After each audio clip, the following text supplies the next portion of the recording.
ఇటీవల కురిసిన భారీ వర్షాలు తెలుగు రాష్ట్రాలలో విధ్వంసం సృష్టించాయి. ముఖ్యంగా విజయవాడ నగరం పూర్తిగా మునిగిపోయింది. అసలు విజయవాడ వరదలకు ప్రధాన కారణం ఏంటి? ఈరోజు వెటి న్యూస్ ఎక్స్ప్లెయిన్స్ లో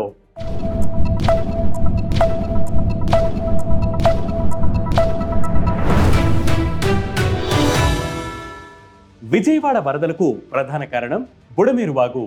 ఇది ఎన్టీఆర్ కృష్ణా జిల్లాలోని పంట పొలాల్లో మిగులు నీరు ప్రవహించే ఒక వాగు. ఇది ఖమ్మం జిల్లాలో పుట్టింది. పలు వాగుల కలయికతో ప్రవహించి విజయవాడ నగరానికి సమీపంగా వెళ్లి కొల్లేరులో కలుస్తుంది. విజయవాడ నగరంతో పాటు పరిసరాల్లోని దాదాపు 900 చదరపు కిలోమీటర్ల ప్రాంతం బుడమేరు బేసిన్ పరిధిలోకి వస్తుంది. బుడమేరు గరిష్ట సామర్థ్యం 11,000 క్యూసెక్కులు. అయితే వరదలు వచ్చినప్పుడు దీని ఉధృతిని తగ్గించేందుకు 1970 ప్రాంతంలో పీడబ్ల్యూడీ శాఖ జి కొండూరు మండలం వెలగలేరు వద్ద ఒక రెగ్యులేటరీని నిర్మాణం చేసింది. దీంతో అక్కడ నీరు నిల్వ ఉండి చిన్న జలాశయాన్ని తలపిస్తుంది.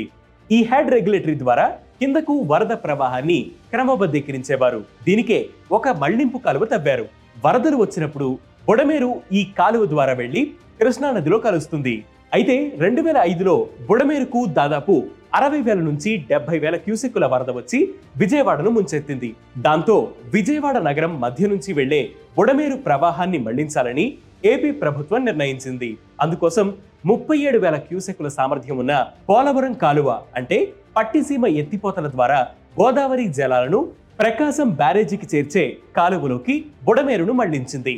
అయితే కృష్ణానది 19 మీటర్ల స్థాయి దాటి ప్రవహిస్తే పోలవరం కాలువ నీళ్లు నదిలోకి వెళ్లకపోగా కృష్ణానది వరదే పోలవరం కాలువలోకి రివర్స్ లో వస్తుంది. బుడమేరును పోలవరం కాలువతో అనుసంధానించిన తరువాత దాని దిగువ ప్రాంతంలో ప్రవాహం లేకపోవడంతో కొంతమంది ఆ రివర్ బెడ్ ను ఆక్రమించి నిర్మాణాలు చేపట్టారు. ఫలితంగా విజయవాడలో బుడమేరు రివర్ బెడ్ 15 మీటర్ల కంటే తక్కువ వెడల్పుకు కుచించుకుపోయింది. ఇక తాజాగా బుడమేరు ఎగువ ప్రాంతంలో భారీ వర్షాలు కురవడం వల్ల బుడమేరుకు 50,000 క్యూసెక్కులకు పైగా వరద వచ్చింది. ఇది పోలవరం కాలువ సామర్థ్యం కంటే ఎక్కువ. మరోవైపు కృష్ణా నది కూడా ఉధృతంగా ప్రవహిస్తుండటంతో పోలవరం కాలువలోని నీళ్లు ఆ నదిలోకి వెళ్లే అవకాశం లేదు. దీంతో వెలగలేరు హెడ్ రెగ్యులేటరీ వద్ద 11 గేట్లు తెరిచి నీటిని దిగువకు వదిలారు. చాలా ఏళ్ల తర్వాత ఈ గేట్లు తెరవడంతో దిగువ భాగంలో ఏరు కుచించుకుపోవడంతో భారీ వరద వెళ్లేందుకు దారి లేదు. దీంతో విజయవాడను వరద ముంచెత్తుతోంది. బుడమేరును పోలవరం కాలువలోకి మళ్లించినప్పటికీ దిగువ ప్రాంతం ఆక్రమణకు గురికాకుండా కాపాడుంటే ఈ రోజు ఈ పరిస్థితి వచ్చేది కాదని నిపుణులు అభిప్రాయపడుతున్నారు. నదులు వాగులు సహజ సిద్ధంగా ఏర్పడతాయి.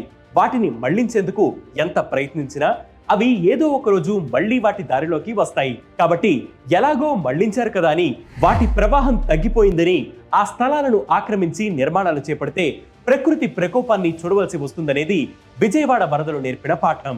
ఇలాంటి ట్రెండింగ్ ఎక్స్ప్లెయినర్స్ కోసం ప్రతిరోజు వెటి న్యూస్ యాప్ ని ఫాలో అవ్వండి. దాంతోపాటు వెటి న్యూస్ తెలుగు యూట్యూబ్ ఛానల్ ని సబ్స్క్రైబ్ చేయండి.